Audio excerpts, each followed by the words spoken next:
let's look at how to identify a warded lock. These are some example keyholes you might be familiar with. They are usually found on warded locks. Today, warded locks can be found on cheaper padlocks, furniture, handcuffs, luggage, and many other low security applications. When the keys are inserted into this type of lock, they will generally slide in and out with no resistance. Only when turning the key will you begin to feel any resistance. More importantly, there will be no pins or wafers when looking inside the keyhole. Now to get started, let's look at how a very simple lock design works. What you see is a deadbolt. This is the part that slides in and out of the door. This piece is the locking bolt. When it turns, it locks and unlocks the door. Finally, this is the keyhole where the key is inserted. This is a key for a warded lock. It can also open the simple lock that we just presented. At the tip of the key is the key's bit. It turns the locking bolt and unlocks the door. And these are protrusions. They do not unlock the door. They make it easier to turn the key, but are not essential. Keep in mind that any one or more of the protrusions could be the necessary bit, but you never know which one.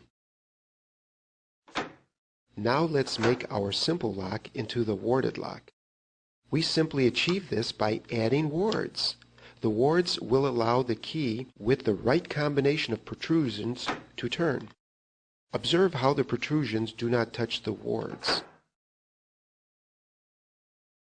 Today, warded locks are not nearly as common as their pin tumbler counterparts. They can, however, still be found everywhere, including your local hardware store.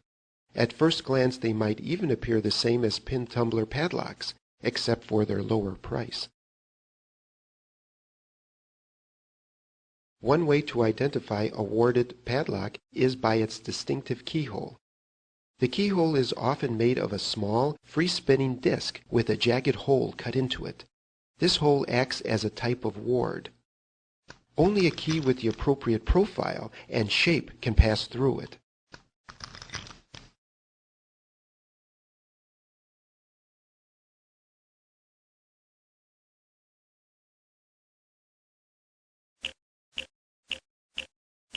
This padlock is constructed from many metal slabs stacked on top of each other and held in place with 4 rods. Most of the slabs simply provide 3 holes, 2 for the shackle and 1 for the key through which to pass. Some slabs, however, are specifically designed to serve special purposes.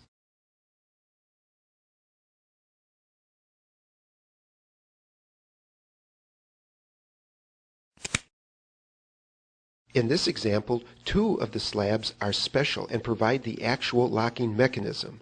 These slabs act as wards. The key can easily pass through them as you insert it into the lock. But if you try to turn the key, the ward will prevent it from rotating, unless the key is cut thin enough at that point to rotate in the slot. For example, instead of a round keyway, some of the slabs have a flat slit that only allow the key to pass through but not turn. Each of them contains a piece of spring metal that rests in a notch in the shackle. As long as this small piece of metal is in the notch, the shackle cannot be raised and will remain in the lock. The key or other tool simply bends this metal spring out of the way. Once it has cleared the notch, the shackle is free to leave the lock. It is important to note that this lock has 2 metal pieces locking the shackle in place, one on each side of the shackle. The lock will not open unless both metal pieces are moved out of the way at the same time.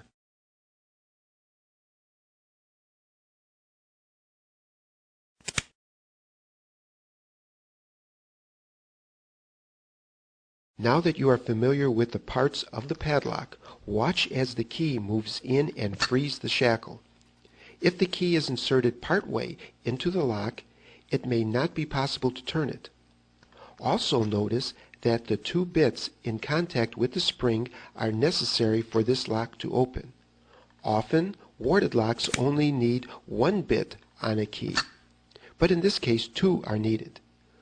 When the proper key is fully inserted and rotated, it will depress both metal pieces out of the notches in the shackle. The shackle then becomes free to pop out of the lock and rotate.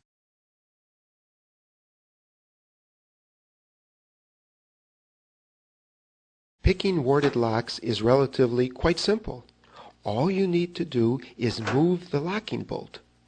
Unfortunately, there will be wards in your way. The easy way to handle wards is by simply avoiding them.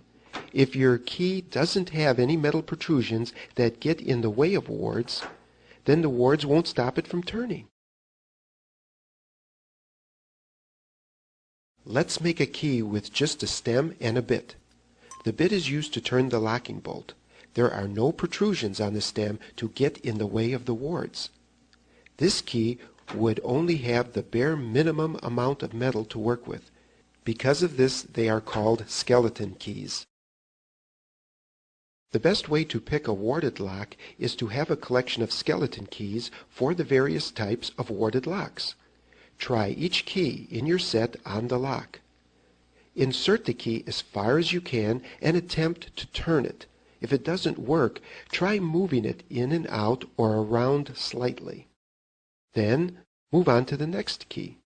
Depending on the type and shape of the warded lock, you will need an appropriate skeleton key.